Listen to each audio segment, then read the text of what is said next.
I can still feel the cold metal of the car door against my face, the taste of blood in my mouth, the way my vision blurred as I tried to focus on anything at all. The sirens were getting closer, but they sounded like they were underwater. Everything was muffled except for one thing: my husband's voice, crystal clear, just a few feet away from where I lay crumpled on the asphalt. "Yes, I need you to file the papers immediately," he was saying into his phone.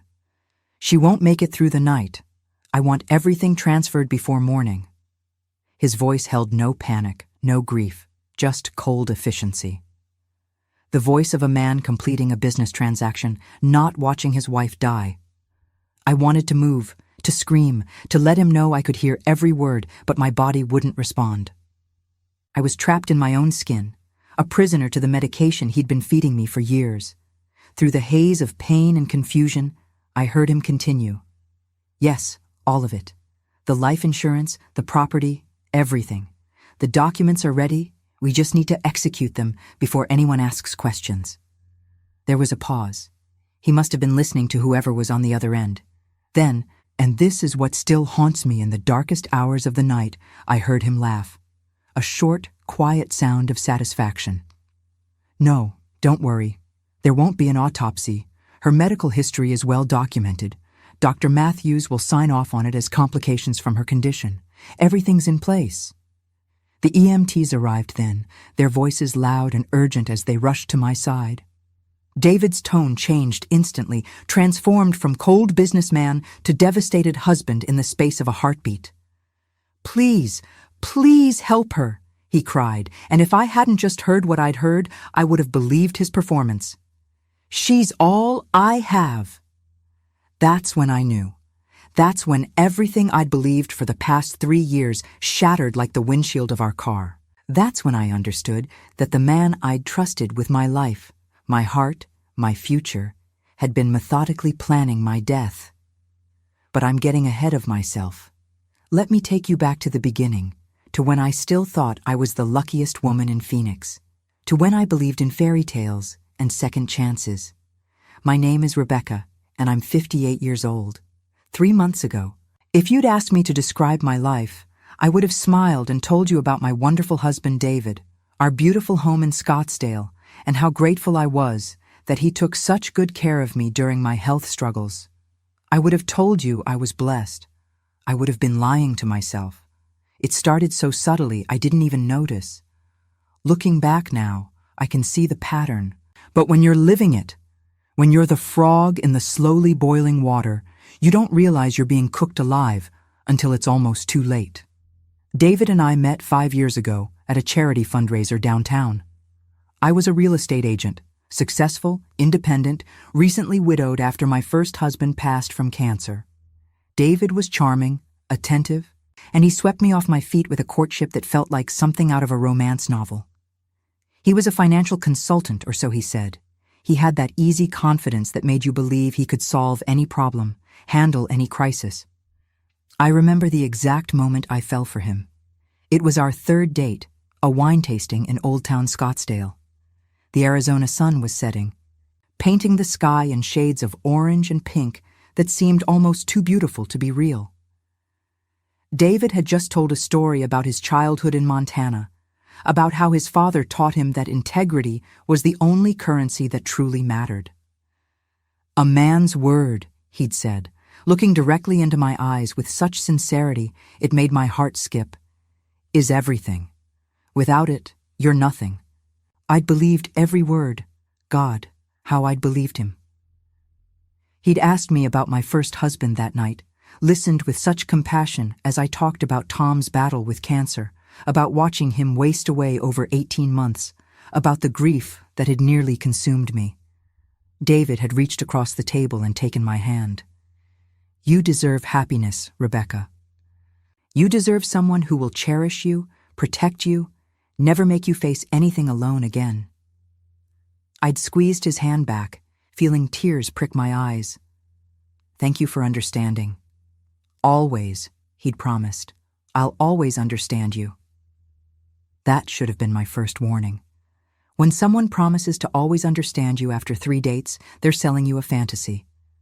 but I was lonely, vulnerable, and desperate to believe that lightning could strike twice, that I could have love again.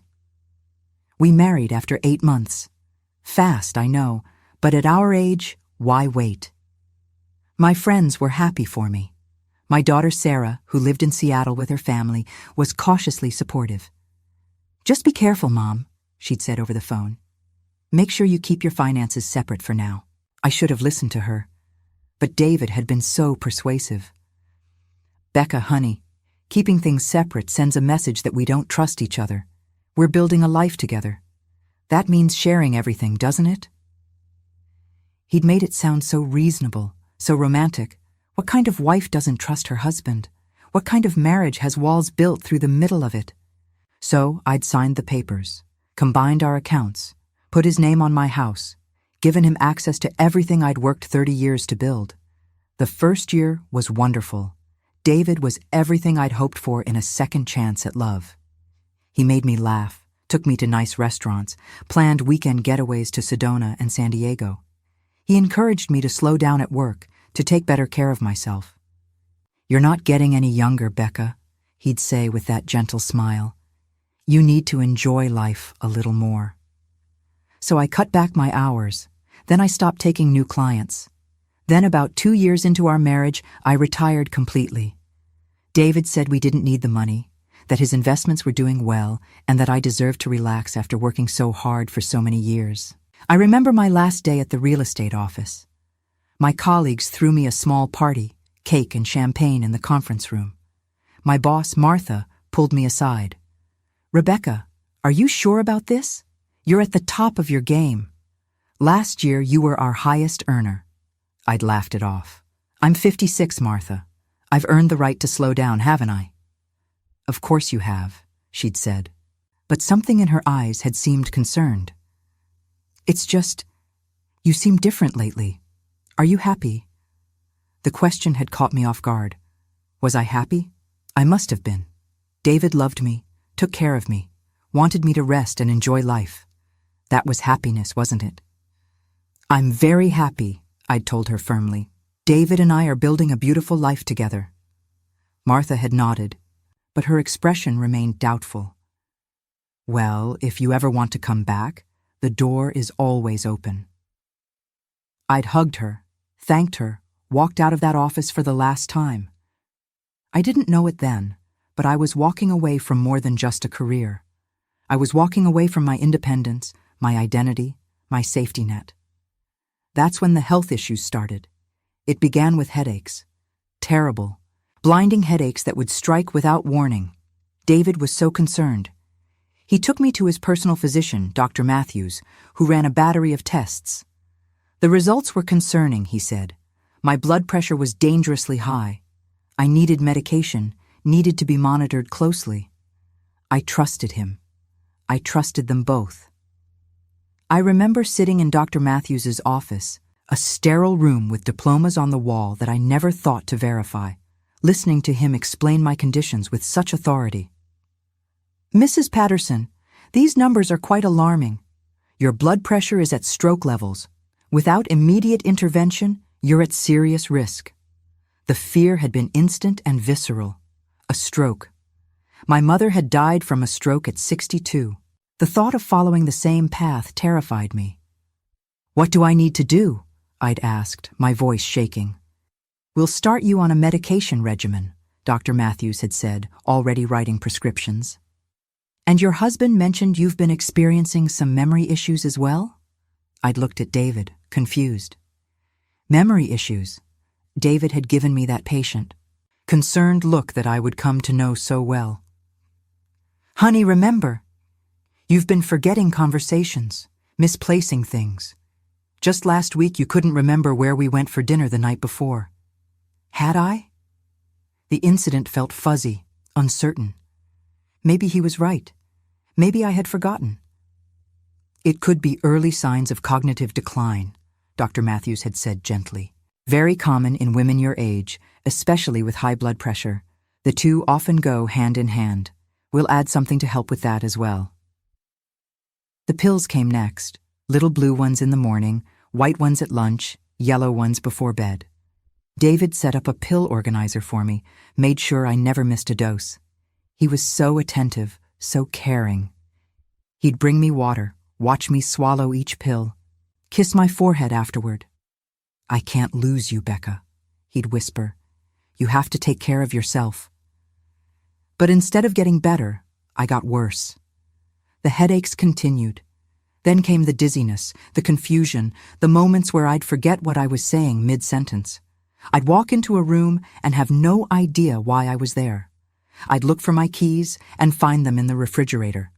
Once, I forgot Sarah's birthday entirely, didn't call her until 3 days later when she reached out, her voice tight with hurt. "Mom, are you okay?" she'd asked. "You sound different." "I'm fine, honey," I'd said, trying to laugh it off. "Just these new medications making me a little foggy." "What medications? For what?" I couldn't remember. Isn't that crazy? I was taking 15 pills a day, and I couldn't tell my own daughter what they were for. David explained it to her later. High blood pressure, pre-diabetes, early signs of dementia. That last one hit me like a freight train. Dementia. At 56? But Dr. Matthews had confirmed it, shown us the test results, talked about the progression we could expect. I cried for days. I remember lying in our bedroom, curtains drawn against the harsh Arizona sun, tears soaking into my pillow as I tried to process what my life was becoming. Dementia. The word echoed in my mind like a death sentence. I'd watched my grandmother fade away from Alzheimer's, watched her forget her children's names, watched her become a shell of who she'd been. Was that my future? Would I forget Sarah? Would I forget myself? David held me, stroked my hair, promised he'd take care of me no matter what. "We're in this together," he said. "I'll never leave you, Becca. Never." He'd brought me soup that I couldn't eat, put on my favorite music that sounded like noise through my medication haze, sat beside me for hours as I stared at nothing. "I know you're scared," he'd whispered, "but I'm here. I'll always be here." I believed him. Have you ever trusted someone so completely that you'd doubt your own reality before you'd doubt them? That's where I was. When I couldn't remember conversations we'd supposedly had, David would gently remind me, show me notes I'd supposedly written. When money went missing from my purse, he'd explain that I must have spent it and forgotten. When my jewelry started disappearing, piece by piece, he'd tell me I must have misplaced it during one of my confused episodes. I started keeping a journal, trying to track my thoughts, my memories, but then I'd read entries I didn't remember writing, saying things I didn't remember thinking. Was I losing my mind? Was the dementia progressing faster than the doctor had predicted? The journal itself became a source of terror. I'd write, "Tuesday, had coffee with Margaret," and then find an entry below it in my handwriting saying, "Tuesday, stayed in bed all day, too tired to move." Which was true? Had I seen Margaret or hadn't I? I'd call her to ask, but David would intercept, gently taking the phone from my hand. "Honey, Margaret is out of town, remember? We talked about this. You're confusing your days again." But I could have sworn. No, he must be right. He was always right. David suggested I stop driving. For my own safety, he said. What if I had an episode behind the wheel? What if I hurt someone? So I gave him my keys. He suggested I stop going to my book club, my yoga class. The stress of socializing was making my symptoms worse, he said. I needed rest, quiet, stability. So I stopped going out. My world shrank to the walls of our house, to the view from our living room window, to the sound of David's footsteps on the hardwood floors. My friends stopped calling after I missed too many lunches, made too many excuses. Sarah called every week, but our conversations grew shorter, more strained. I could hear the worry in her voice, but I didn't know how to explain what was happening to me. I didn't know that nothing was happening to me at all. The humiliation was the worst part. Not the confusion or the forgetfulness, but the shame of being treated like a child in my own home. David would speak to me in that slow, patient voice you'd use with a toddler. He'd explain things I already knew, repeat instructions I'd already understood. And when I'd protest, when I'd insist I wasn't that far gone, that I still had my faculties, he'd give me that sad, pitying look. "Becca, sweetheart, this is exactly what Dr. Matthews warned us about. The denial is part of the disease. You're going to have to trust me to know what's best for you now." So I did. God help me, I did. I accepted the blame for everything. Forgot to pay a bill? My fault. House is a mess? My fault. David's shirt has lipstick on the collar? I must have hallucinated it, imagined it, because when I looked again, it was gone. He must have been right. I was seeing things that weren't there, creating problems that didn't exist. I stopped trusting my own eyes, my own mind, my own gut. And all the while, the pills kept coming. Morning, noon, and night. Blue, white, yellow, sometimes green, sometimes pink. I swallowed them all, faithful as a dog, trusting that they were helping even though I felt worse with each passing week. The money situation was handled entirely by David now. I'd signed power of attorney over to him 6 months ago, after he'd gently explained that I could no longer be trusted to manage our finances. My retirement accounts, my savings, the money from selling my first husband's life insurance policy, it all went into joint accounts that David controlled. I remember the day I signed those papers. We'd gone to a lawyer's office, a friend of David's, he said.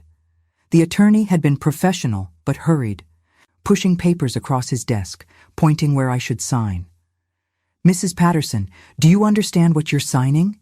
he'd asked, the legally required question delivered with the enthusiasm of someone reading a grocery list. I'd looked at David, who'd squeezed my hand encouragingly. "It's just paperwork, Becca, so I can help manage the bills, make sure everything gets paid on time. You know how confused you get with numbers lately." "I understand," I'd told the lawyer, though I didn't, not really. The words on the page swam before my eyes, too much legalese, too much medication fog. I signed, and signed, and signed. "Don't worry about any of this," David had said on the drive home, his hand on my knee. "I'm taking care of everything. You just focus on getting better." But I wasn't getting better. I was getting worse. By the time we hit the 3-year mark of our marriage, I could barely function. I slept 12, 14 hours a day. I shuffled through the house like a ghost, confused about what day it was, what month it was, sometimes what year it was. The face in the mirror was gaunt, hollow-eyed, unrecognizable. That face haunts me still. I know what you're thinking right now. You're screaming at your screen, telling me to wake up, to see what was so obvious. But love isn't blind. It's paralyzed. It's being so desperate to believe in the fairy tale that you'll ignore every red flag, every warning sign, every scream from your gut telling you something is wrong. I wanted to believe David loved me. I needed to believe it. Because if he didn't, if this was all a lie, then what did that make me? A fool? A victim? Someone so stupid, so gullible that I'd let a man destroy me from the inside out? I couldn't face that truth. Not yet. The change came on a Tuesday. I remember because it was trash day, and I could hear the garbage truck rumbling down our street. I was lying in bed, staring at the ceiling, trying to summon the energy to get up when I felt it. A sharp pain in my chest. Not like the dull aches I'd grown used to, but something acute, something wrong. I called out for David, but he was already gone for the day. Or was he? I couldn't remember. Time had become so slippery, so unreliable. The pain got worse. I managed to get to my phone, managed to dial 911. The woman on the other end was calm, professional. She told me to stay on the line. That help was coming. I don't remember much of the ambulance ride. Flashing lights, concerned faces, someone putting an oxygen mask over my face. Then the hospital, the emergency room, doctors moving around me like I was the center of a strange dance I didn't know the steps to. And then, clarity. It came in the form of a young doctor, Dr. Sarah Chen, who looked at my chart and frowned. She asked me questions, So many questions. What medications was I taking? Who prescribed them? When was the last time I'd seen a cardiologist? A neurologist? I couldn't answer most of them.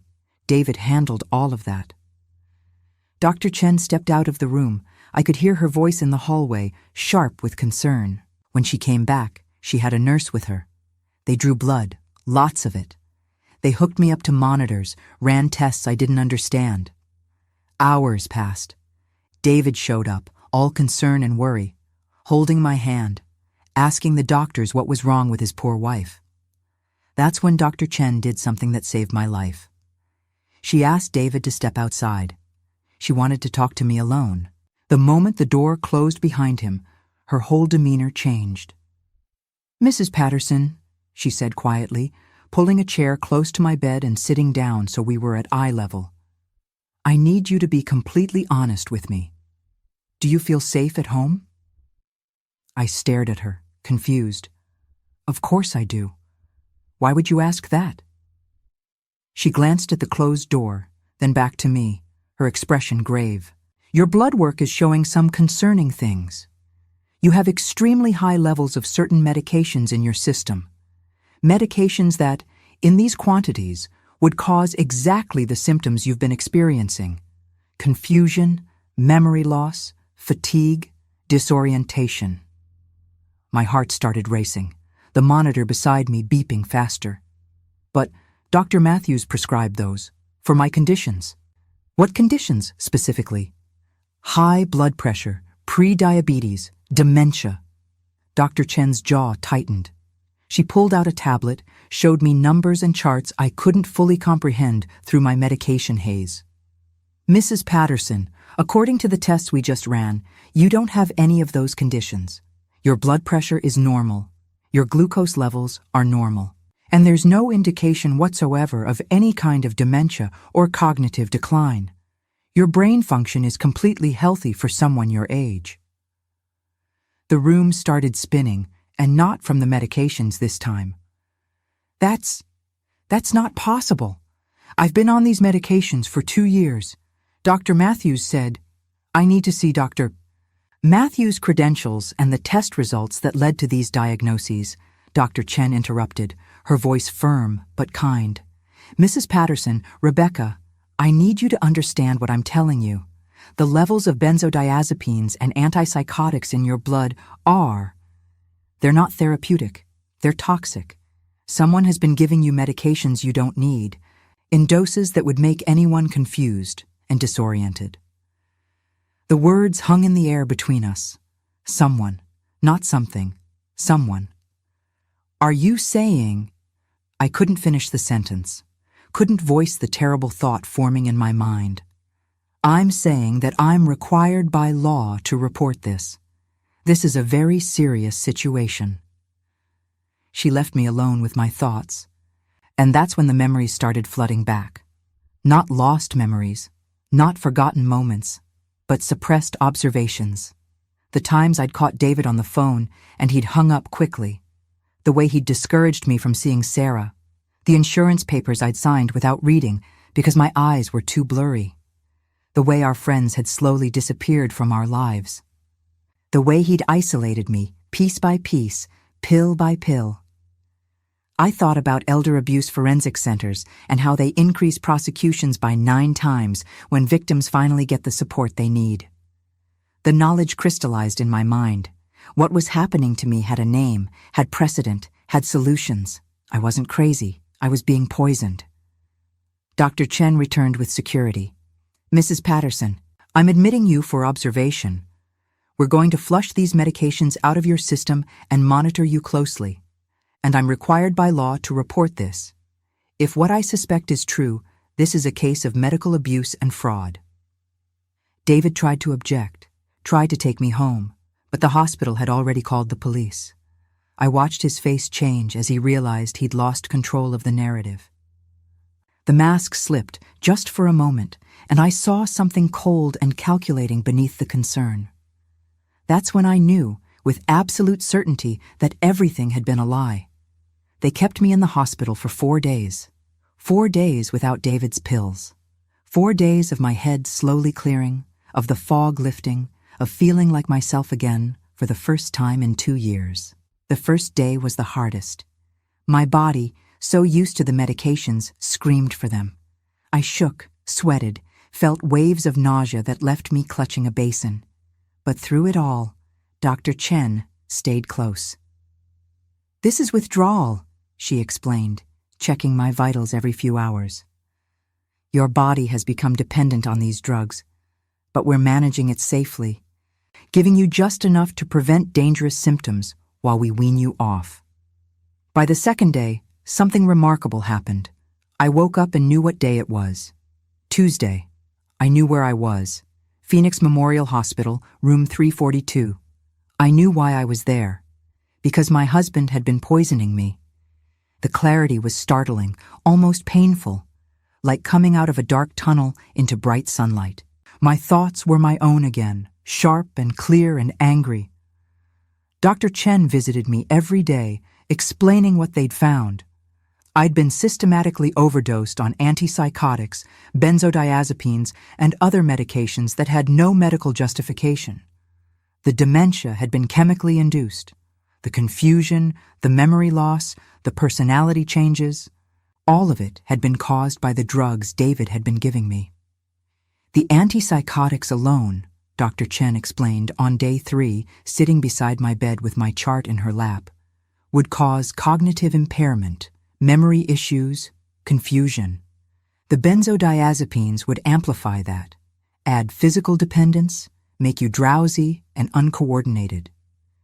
Then there are the blood pressure medications you didn't need, which would cause dizziness and fatigue. Someone designed this cocktail very carefully to make you appear mentally incompetent. "David," I said, not a question, a statement. "The police are investigating," she said gently. "They're looking into everything." Dr. Matthews, it turned out, wasn't a real doctor at all. His medical license had been revoked years ago for insurance fraud. David had been paying him to write fake diagnoses, fake prescriptions, to build a medical history that made me look incompetent. Why? The answer was depressingly simple: money. With power of attorney and a wife who was legally deemed incompetent, David had access to everything. My retirement accounts, my home equity, my life insurance policies. He'd been systematically draining my assets for 2 years, transferring money to offshore accounts, selling off my investments, and he'd been planning to finish the job. The police investigation uncovered his real plan. Once he'd taken everything of value, he was going to stage my suicide, another tragic victim of dementia, too confused and depressed to want to go on living. He'd even forged a suicide note, kept it in a folder labeled insurance in his office. The detective who showed it to me, a woman named Martinez with kind eyes and a no-nonsense attitude, watched my face as I read it. I felt sick reading it. The note was in my handwriting, or a close enough approximation. It talked about being a burden, about not wanting to live like this anymore, about how David had tried so hard to help me, but it was too late. "I'm so sorry, darling," it read. "I know this will hurt you, but I can't go on like this. Please don't blame yourself. You did everything you could. I love you, Rebecca." He was going to murder me and make it look like I'd done it myself. The horror of it stole my breath. If I hadn't had that heart episode, if Dr. Chen hadn't been suspicious, if I'd gone home that day, I might not have lived to see the next month. But I'm getting ahead of myself again. Let me tell you about the person who helped me see the truth even before that hospital stay. Her name was Margaret, and she lived 3 houses down from us. She was 72, a widow, and one of the most persistent women I've ever met. Margaret went to the same church David and I had attended before I got too sick to go. She'd noticed my absence. And unlike my other friends who'd eventually given up, Margaret didn't take no for an answer. She started showing up at our door with casseroles, with flowers from her garden, with flimsy excuses about needing to borrow a cup of sugar or return a book I'd never lent her. David would turn her away, always politely, always with a sad explanation about how I wasn't well enough for visitors. But Margaret was stubborn. One day, about 2 months before my hospital stay, She caught me in the yard. I'd ventured outside to get the mail, moving slowly, carefully, like an old woman, though I was only 58. Margaret appeared seemingly out of nowhere, her face lighting up when she saw me. "Rebecca! Oh, honey, it's so good to see you out and about." I tried to smile, but even that felt like it took tremendous effort. "Hi, Margaret. I was just getting the mail." "You don't look well, dear. Are you eating enough? You've lost so much weight." I looked down at myself, at the baggy clothes that used to fit, at the hands that looked skeletal clutching the envelopes. "I've been sick," I said automatically. "David's been taking good care of me." Something flickered in Margaret's eyes, something sharp and assessing. "Has he? Because, Rebecca, I've known you for 3 years, and I've watched you disappear little by little. That's not getting better, honey. That's getting worse." Her words struck something deep inside me, but I shook my head. The movement made me dizzy. "You don't understand. I have dementia. It's progressing. The doctor said—" "What doctor? Because the Rebecca I knew would never just give up like this. You were sharp as a tack, running circles around people half your age in your real estate business. And now you can barely walk to your mailbox." David's car pulled into the driveway. I saw his face through the windshield, saw the flash of anger when he spotted Margaret talking to me. "I have to go," I said quickly, backing toward the house. "Rebecca, wait." Margaret stepped closer, lowering her voice. "If you ever need anything at all, I'm right there." She pointed to her house, the one with the red door and the rose garden. "Day or night. You understand me? Day or night." I nodded, but I didn't really hear her. David was already out of the car, his hand firm on my elbow, guiding me back inside. "What did she want?" he asked, his voice tight, his grip tighter. "Nothing. Just saying hello." "I don't like her bothering you. It's too stressful. You know what the doctor said about stress." But Margaret's words had planted a seed, a tiny, persistent seed of doubt. She continued to show up, continued to find excuses to check on me. And slowly, so slowly, I started to notice things.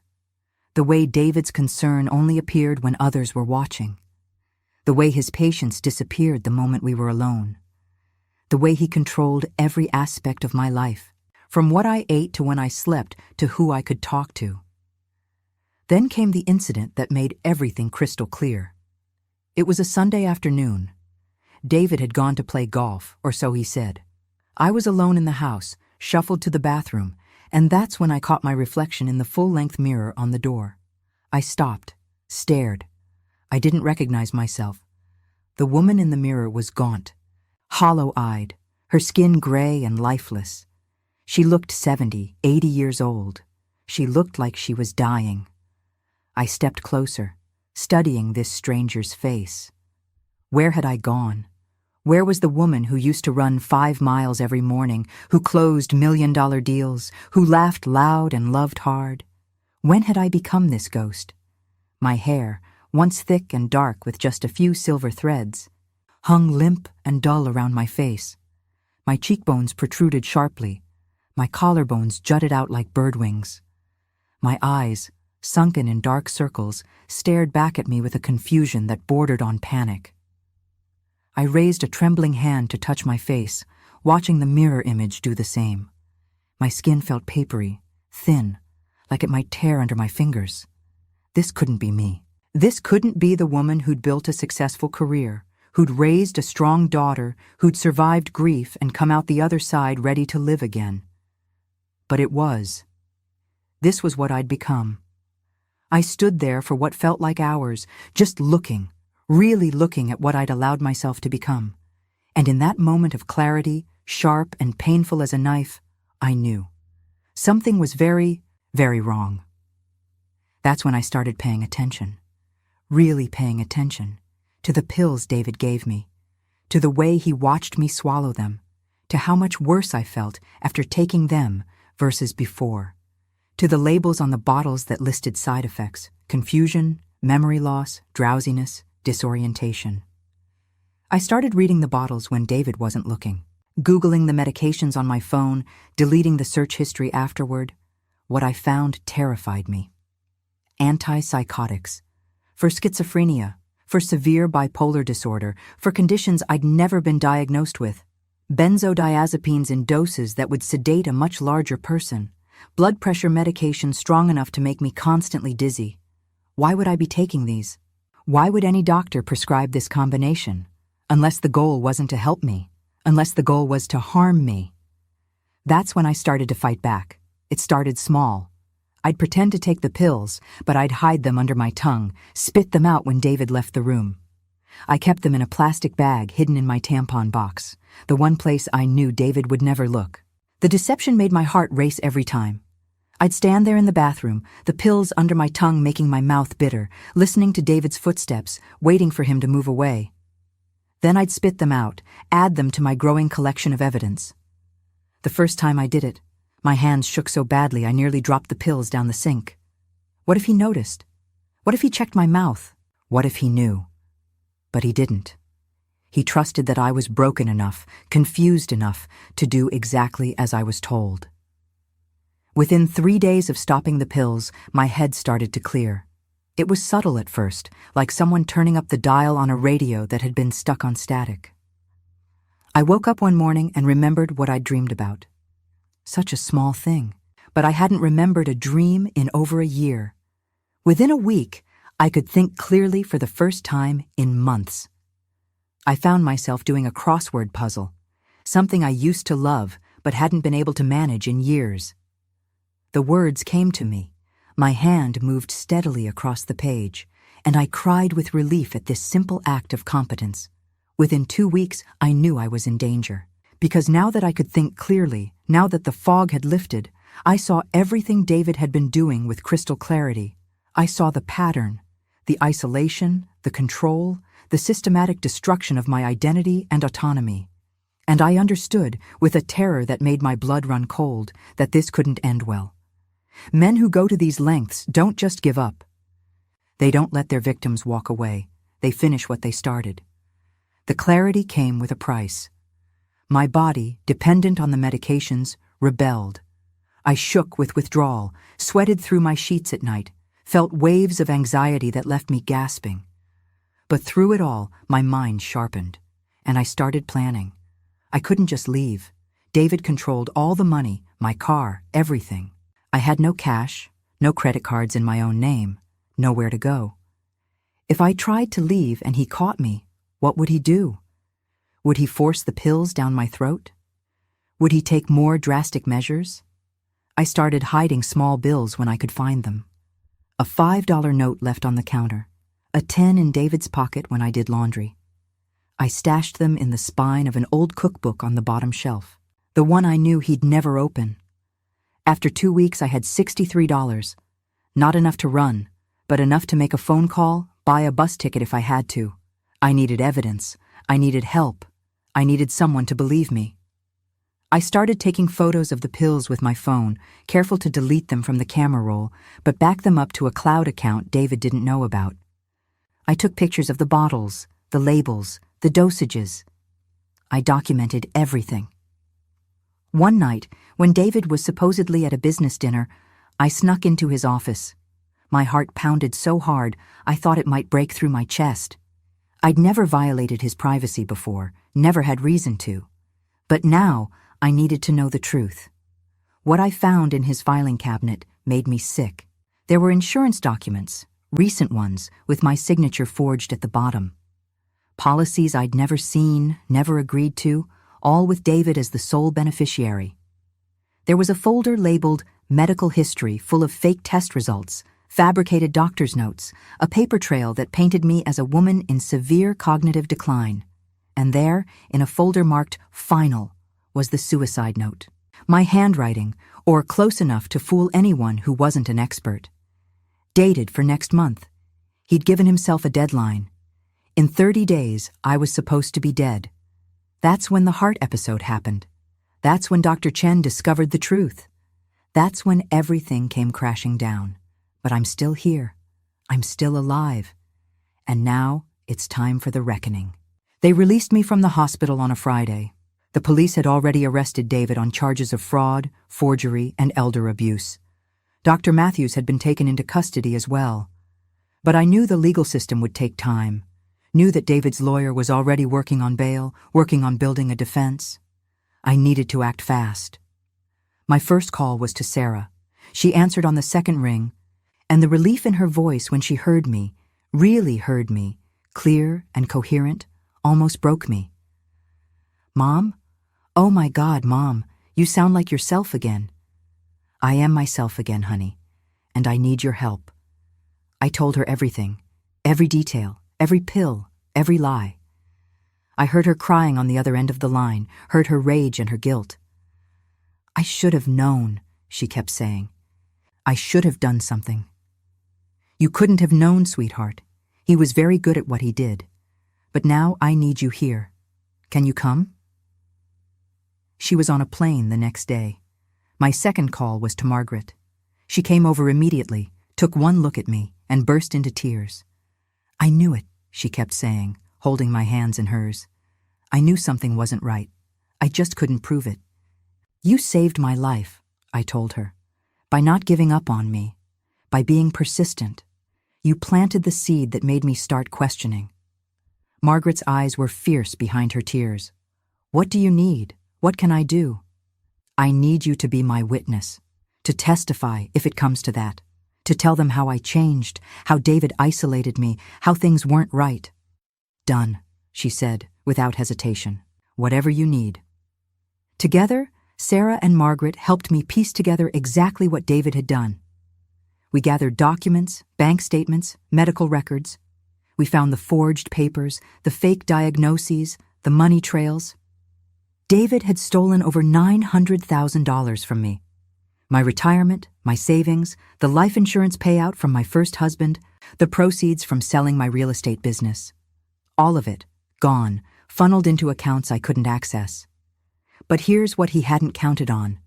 I'm a survivor. I've survived cancer in my first husband, survived building a business from nothing, survived raising a daughter as a single mother. And I was sure as hell going to survive David Patterson. I hired a forensic accountant. I hired a lawyer who specialized in elder abuse cases, a woman named Patricia Chen, no relation to Dr. Chen, who'd built her career fighting for victims like me. And I started building my case. David made bail after 4 days. His lawyer argued he wasn't a flight risk, that the charges were exaggerated, that this was a misunderstanding between a devoted husband and his sick wife. The judge set bail at $200,000. David paid it with money he'd stolen from me. The irony wasn't lost on anyone. He tried to come home, found the locks changed and a restraining order waiting for him. He tried to call. I blocked his number. He tried to hire a PR firm to spin the story, to paint himself as the victim of a confused, mentally ill woman. But the medical evidence was ironclad. The police investigation was thorough, and I wasn't confused anymore. I was furious. For weeks, I played the part of the recovering invalid. I went to therapy, to support groups for abuse survivors. I worked with a prosecutor, gave statements, provided evidence, but all the while I was planning. David thought he'd broken me, thought he'd destroyed me so completely that I'd never fight back. He underestimated me. He always had. I wanted him to feel what I'd felt. The powerlessness, the confusion, the horror of watching your life being stolen piece by piece. But I wanted it to be legal. I wanted it to destroy him the way he'd tried to destroy me. So I worked with my lawyer to freeze every account, every asset. I filed a civil suit for the return of my money, plus damages.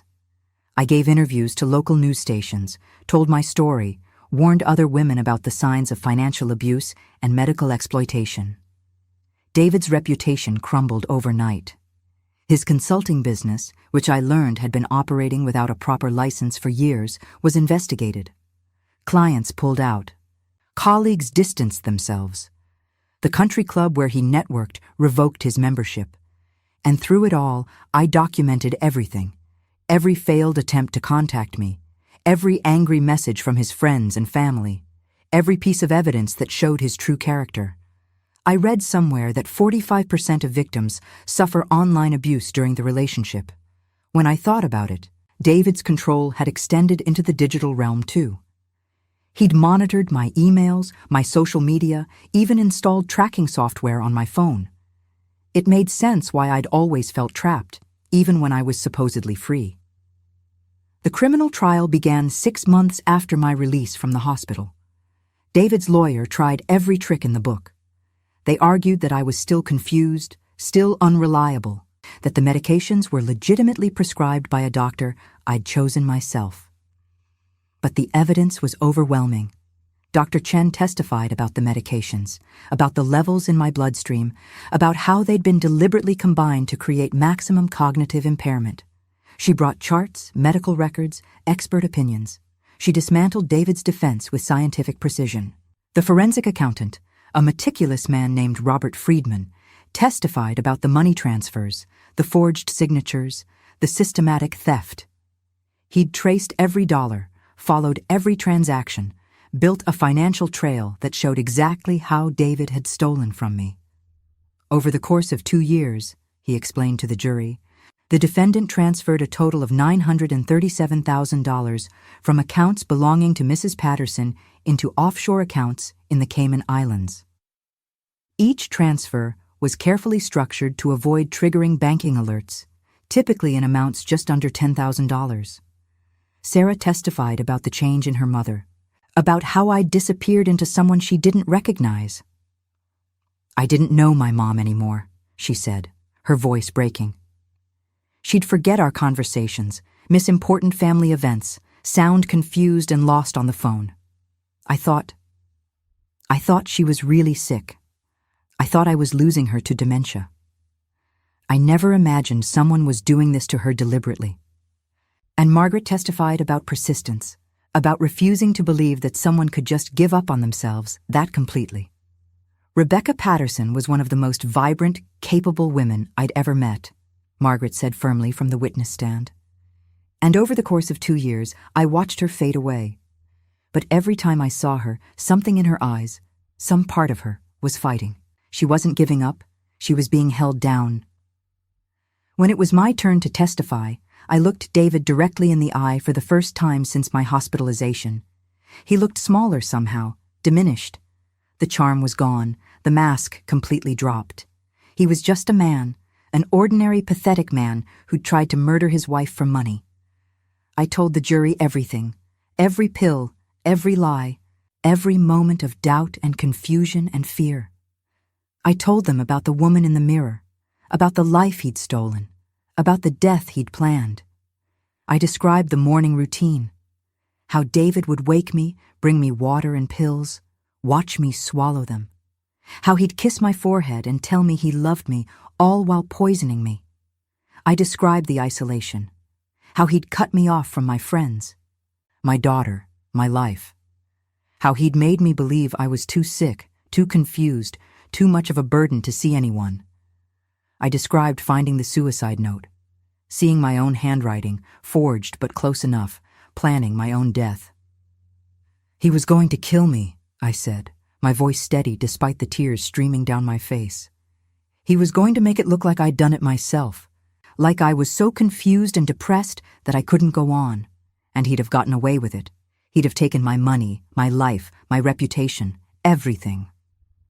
I didn't cry. I didn't falter. I was done being weak. The verdict came back in less than 4 hours. Guilty on all counts. The courtroom erupted. Sarah grabbed my hand. Margaret hugged me tight. And David just sat there, staring at the table, finally facing the consequences of his actions. The judge sentenced him to 15 years in prison. No parole for at least 10. Additionally, he was ordered to pay full restitution plus punitive damages, totaling over $2 million. He'd tried to kill me for $900,000. Now he owed me more than twice that. Justice, it turns out, has a sense of irony. But the real victory wasn't the conviction or the money. It was walking out of that courtroom on my own 2 feet, clear-headed and strong, ready to reclaim the life he'd tried to take from me. That night, Sarah, Margaret, and I went to dinner at my favorite restaurant downtown, the one I hadn't been to in 3 years. We ordered champagne, toasted to survival, to justice, to new beginnings. "What are you going to do now, Mom?" Sarah asked. I looked at her, at this strong, beautiful woman I'd raised, and smiled. "I'm going to live, honey. Really live. For the first time in 3 years, I'm going to live." The months following the trial were a revelation. With the medications completely out of my system, with my money being recovered through the courts, with David behind bars where he couldn't hurt me anymore, I felt like I was waking up from a long nightmare. I started with small things. I joined a gym, started rebuilding the strength I'd lost. The first day, I could barely walk on the treadmill for 5 minutes without gasping for breath. My legs felt like jelly, my lungs burned, and I had to grip the handrails just to stay upright. The young trainer who showed me around, a sweet girl named Amy with kind eyes, tried to hide her concern. "We can start slower if you need to," she offered gently.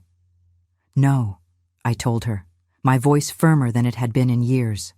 "I need to do this. I need to get strong again." She understood something in that moment, I think. She didn't know my story, but she recognized the determination of someone fighting their way back from darkness. "Okay," she said.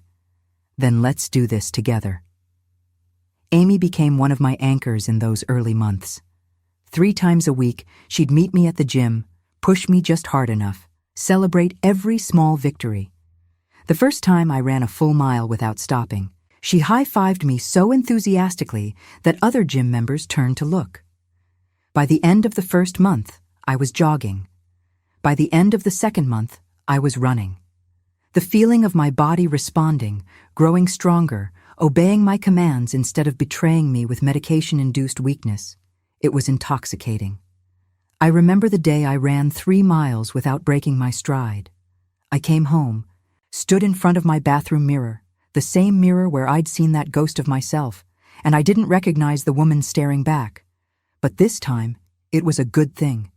This woman had color in her cheeks, light in her eyes, strength in her shoulders. This woman was a survivor. "Welcome back, Rebecca," I whispered to my reflection. "I've missed you." I reconnected with old friends, explaining where I'd been, what had happened. Some were shocked, others admitted they'd suspected something was wrong but hadn't known how to help. I called once. My old friend Jennifer told me over coffee, tears in her eyes. "David said you were sleeping, that you'd been having a bad day. He sounded so concerned, so loving." I believed him. I forgave them. Isolation is a powerful tool, and David had wielded it expertly. I took a painting class. I'd always wanted to learn, but there'd never been time. Now I had nothing but time, and I discovered I loved it. The feel of the brush in my hand, the smell of the paint, the way I could create something beautiful from nothing. It was therapeutic, transformative. Each brushstroke felt like reclaiming a piece of myself.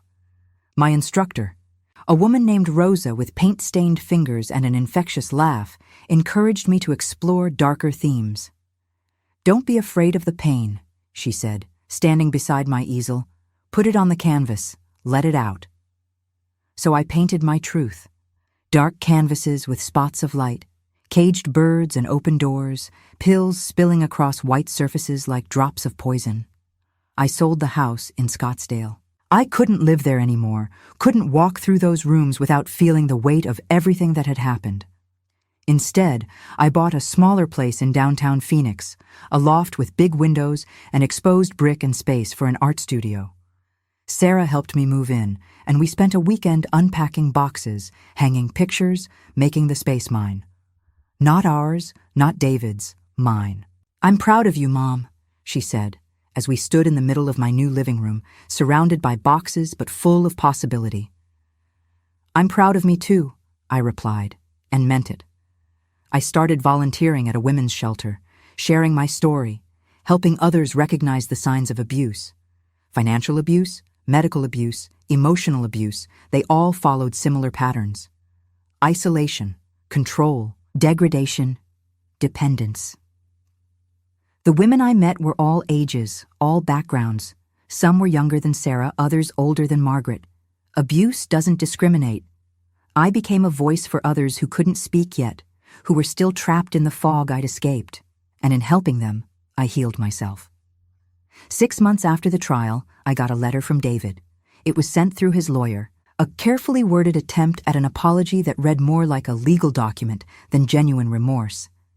He was sorry I'd been hurt. He hoped I could understand he'd been under financial pressure. He wanted me to know he still cared about me. I read it once, then burned it in the fireplace of my new home, watched the paper curl and blacken and disappear into ash. Some things don't deserve a response. A year after my release from the hospital, I threw a party. A big one, at my loft, with all the people who'd stood by me, or helped me, or believed me. Dr. Chen came, bringing her husband and a beautiful orchid plant. Sarah flew in from Seattle with her family. Margaret was there, of course, bringing enough food to feed an army. My old real estate colleagues came, my book club, my yoga instructor, the women from the shelter. We celebrated life, survival, justice, and new beginnings. During the party, I unveiled my latest painting. It was a self-portrait, but not the woman I'd been 3 years ago or even 1 year ago. It was the woman I was becoming, strong, vibrant, alive. The colors were bold, confident, unapologetic. Everyone clapped, and I felt a surge of pride so intense it brought tears to my eyes. "I want to say something," I announced, and the room quieted. 3 years ago, I was dying. Not from disease, but from betrayal. From someone I trusted using my love against me, weaponizing my vulnerability, trying to erase me completely. But I survived. With help from people like you, with my own stubborn will to live, I survived. And now, I'm not just surviving. I'm thriving. So thank you. Thank you for not giving up on me, for believing in me, for standing with me. This life, this beautiful, messy, complicated life, it's mine, and I'm never giving it away again." The room erupted in applause. Sarah was crying, Margaret was beaming, and I felt, for the first time in years, completely whole. Looking back now, I can see how close I came to losing everything. Not just my money or my health, but my very self. David had tried to erase Rebecca, to turn me into a puppet he could control, and eventually, to make me disappear entirely. But he failed. I'm still here. I'm still me. The legal battles continued. David's appeals were denied. The money was slowly being recovered, though I'd never get back the years he stole. His former clients sued him for fraud. His fake doctor accomplice pled guilty and testified against him, adding years to both their sentences. Meanwhile, I was building a new life. I dated, cautiously at first, but then with more confidence. The first few dates were disasters. I was hypervigilant, analyzing every word, looking for red flags in every gesture. One perfectly nice man offered to order for me at dinner, a simple courtesy, and I had a panic attack right there at the table. But I kept trying. I learned to trust my instincts again, to distinguish between normal human kindness and manipulation. It took time, patience, and a lot of therapy. I traveled to places I'd always wanted to see. Paris, where I spent a week sketching in cafes, drinking espresso that was too strong and eating croissants that were too buttery and perfect. I sat by the Seine and cried happy tears because I was there, I was alive, I was free. Iceland, where I watched the northern lights dance across the sky in ribbons of green and purple and felt the presence of something larger than myself, larger than my pain, larger than what had been done to me. Standing in that vast darkness, watching the sky come alive with light, I felt my anger begin to transform into something else. Not forgiveness, never that, but acceptance. This had happened to me, but it didn't define me. Thailand, where I learned to cook traditional dishes with a grandmother named Niran, who spoke limited English but communicated perfectly through smiles and hand gestures. We made pad thai together, green curry, mango sticky rice. She taught me that healing can come through the simple act of creating nourishment, of feeding yourself and others with care and intention. In a Buddhist temple in Chiang Mai, I meditated for the first time. The monk who guided us spoke about suffering, about how pain is inevitable but suffering is optional, about how we can choose to let our experiences make us bitter or make us better. I chose better. I reconnected with Sarah on a deeper level, became a more present grandmother to her kids. I taught them to paint, spent hours with them at museums explaining the stories behind the art. My grandson, Jake, now 8 years old, told me I was his favorite person in the whole world. "Why's that, buddy?" I asked, my heart full. "Because you're brave," he said simply. "Mom told me you were really sick but you got better, that you fought really hard. That's brave." I hugged him tight, blinking back tears. "We can all be brave, Jake. Sometimes being brave just means not giving up." I wrote articles about elder abuse, spoke at conferences, helped pass new legislation to protect vulnerable adults. I became a voice for those who couldn't speak, an advocate for those still trapped in situations like the one I'd escaped. One piece of legislation I helped champion required doctors to see patients alone, without family members present, at least once during appointments. Such a small thing, but it might save lives. It might give someone the chance to say, "I don't feel safe," without their abuser in the room. I transformed my pain into purpose. But I won't lie and say it was easy. There were nights I woke up in a panic, convinced I was back in that house, back under David's control. There were moments when I'd doubt myself, question my judgment, wonder how I'd been so blind. The nightmares were the worst. I'd dream that I was back in our bedroom in Scottsdale, and David was standing over me with a glass of water and pills.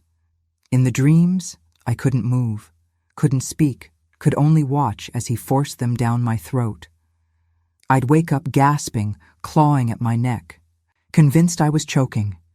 Michael, patient Michael, learned to recognize the signs. He'd wake with me, turn on the lights, help me ground myself in reality. "Where are you?" he'd ask gently.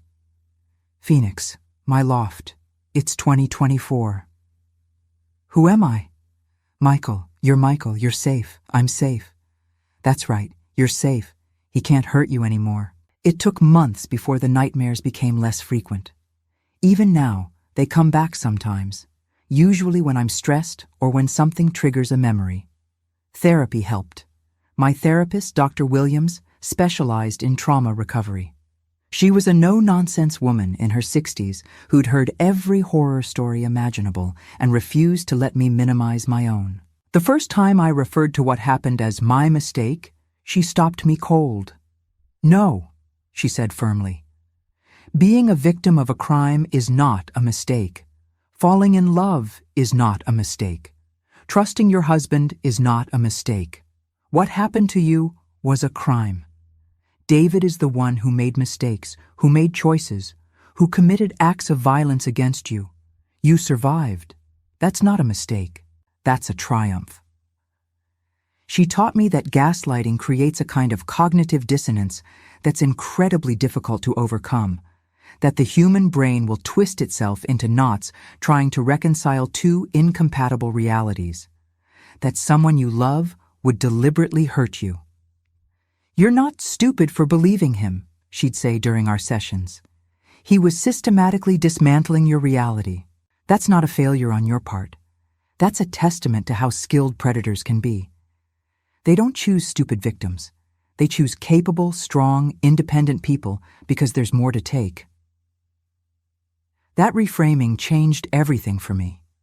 I wasn't weak. I was targeted specifically because I was strong, because I had resources and assets worth stealing. David didn't prey on me despite my capabilities. He preyed on me because of them. Support groups helped.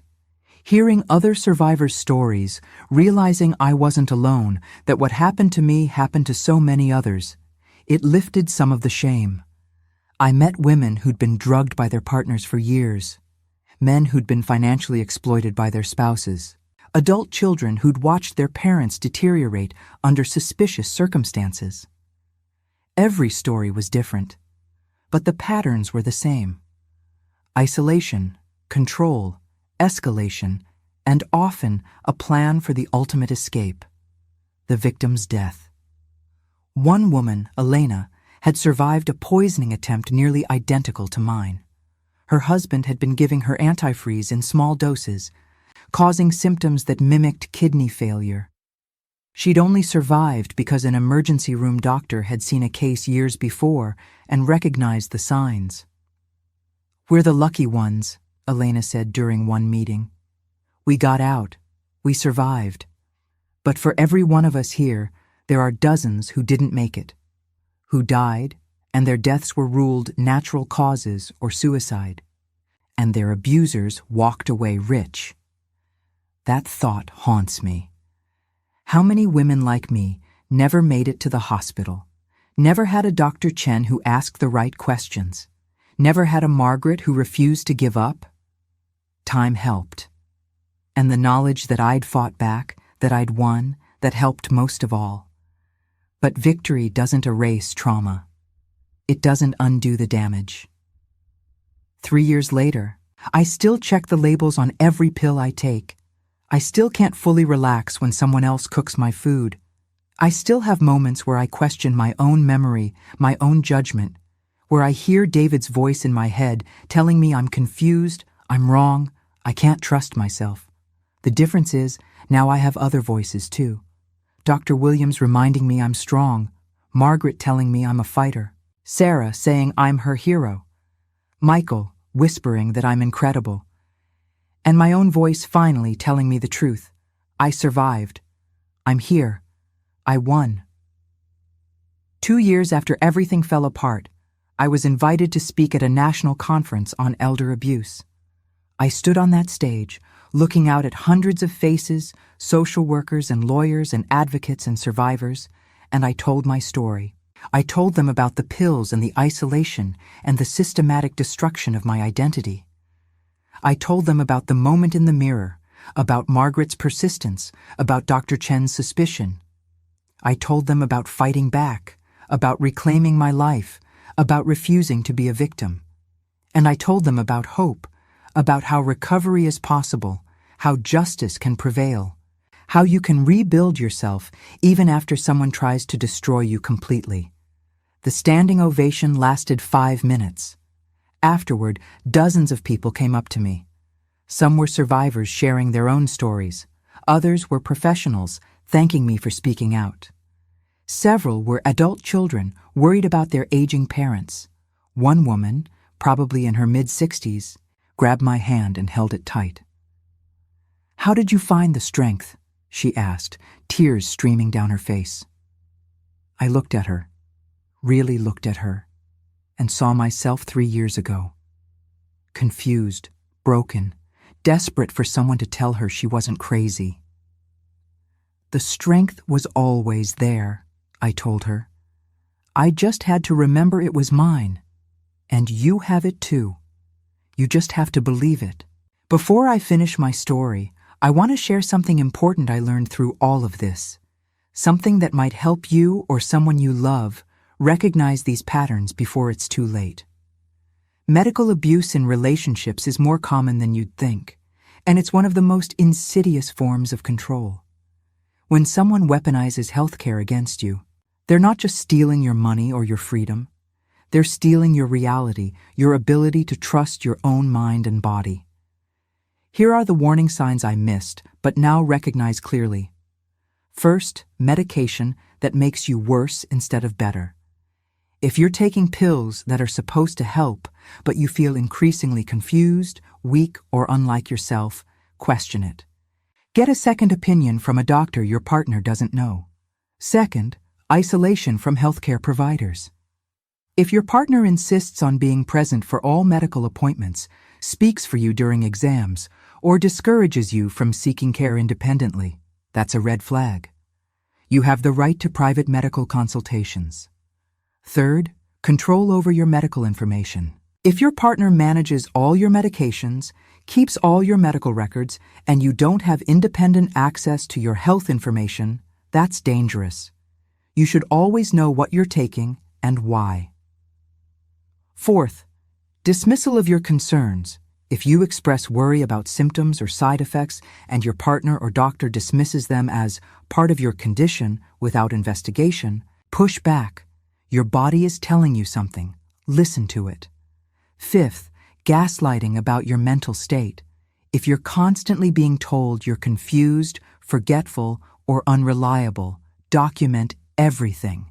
Keep a private journal. Record conversations, if legal in your state. Gather evidence of your actual mental clarity. The medical community is increasingly aware of this type of abuse. Elder abuse forensic centers, which increase prosecutions by 9 times when victims have access to them, are becoming more common across the country. These centers coordinate medical, legal, and social services to provide comprehensive support for victims. If you suspect you or someone you love is being medically abused, here are concrete steps to take. Document everything. Keep a private record of all medications, symptoms, doctor visits, and concerning incidents. Store this information somewhere your partner can't access it, maybe with a trusted friend or in a secure online account. Get independent medical care.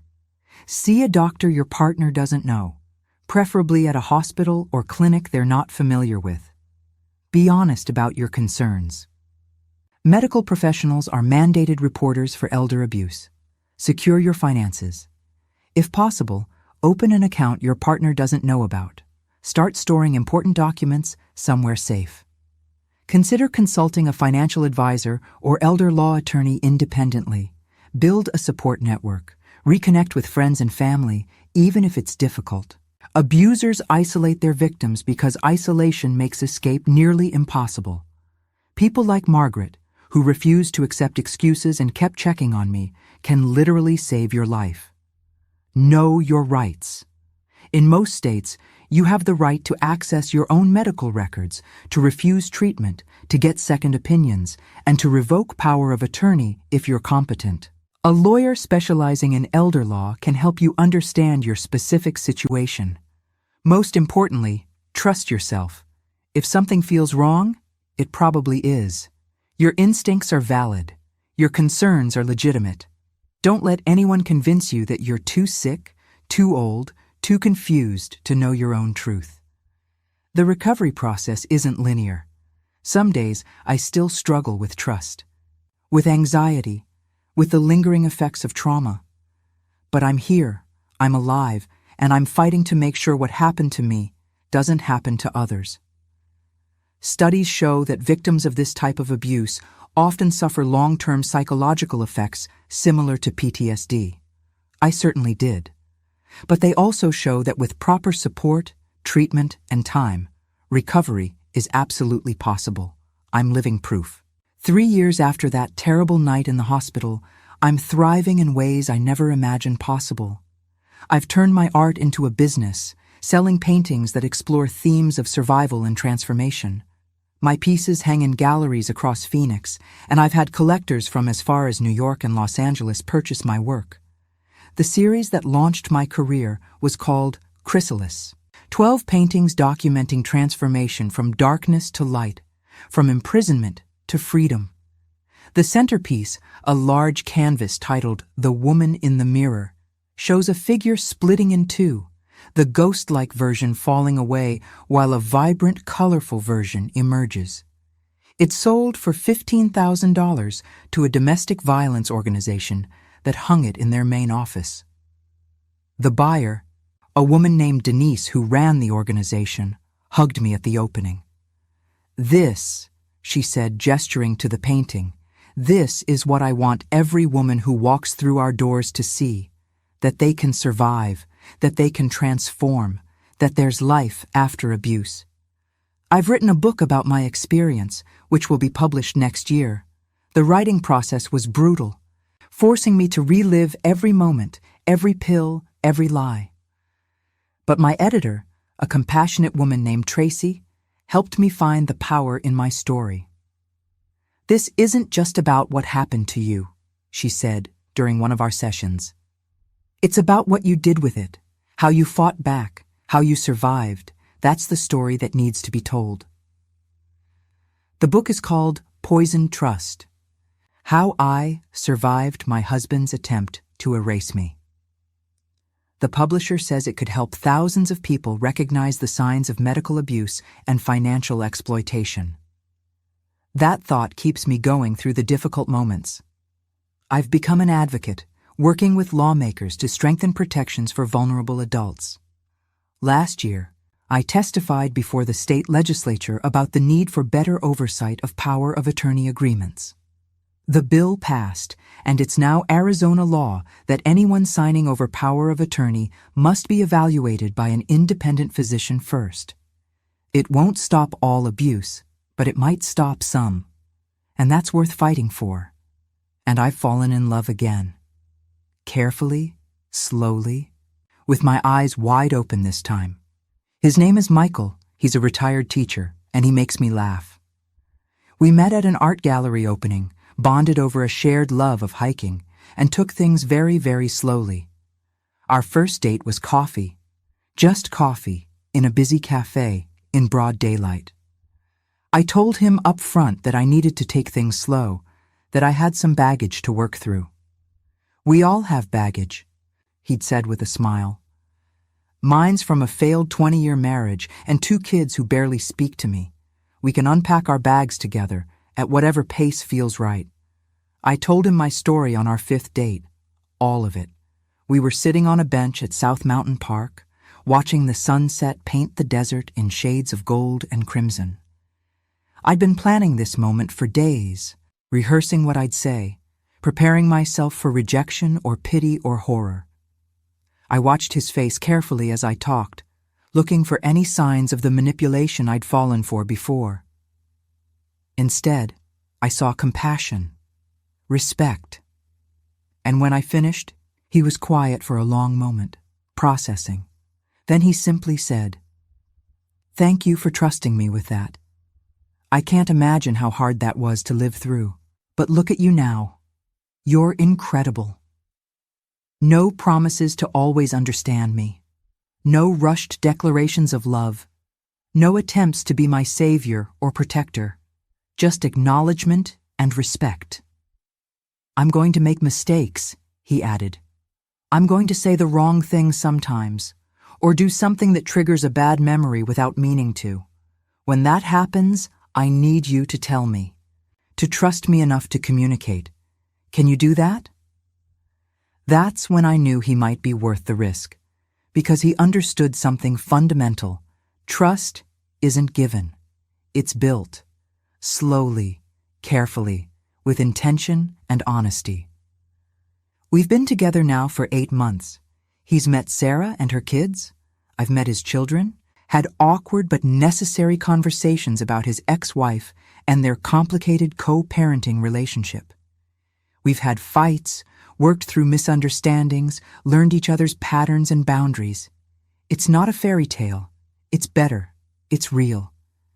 Thank you for staying with me until the end of this story. I know it wasn't easy to hear, just like it wasn't easy to live through. But if my experience can help even one person recognize the signs, get help, or escape before it's too late, then everything I went through will have meaning beyond my own survival. I want to know where you're listening from. What city? What time of day? Are you in your car, at home, walking your dog? Sometimes I imagine all of you out there living your lives, and it makes me feel less alone in this crazy world. If my story resonated with you, if it made you think or feel or question, please leave a like. It helps others find these stories, helps build a community of survivors and supporters. And I really want to hear from you in the comments. What would you have done in my place? Did you see the signs before I did? Have you experienced something similar, or do you know someone who has? Your stories matter. Your perspectives matter. If you haven't already, please subscribe to the channel. Every week, we share stories of survival, resilience, and justice. We're building a community of people who refuse to be victims, who fight back, who reclaim their lives. Before you go, I want to recommend 2 other stories you might find interesting. There's one about a woman who discovered her husband's secret family, and another about financial fraud in elder care facilities. Both are stories of women who refused to stay silent, who fought back against injustice. You can find the links in the description below. Until the next story, take care of your heart. Protect it fiercely, but don't let fear keep you from living fully. Life is precious, complicated, sometimes painful, but always worth fighting for. And remember, you are stronger than you think, you are braver than you know, and you are never, ever alone. This is Rebecca, signing off.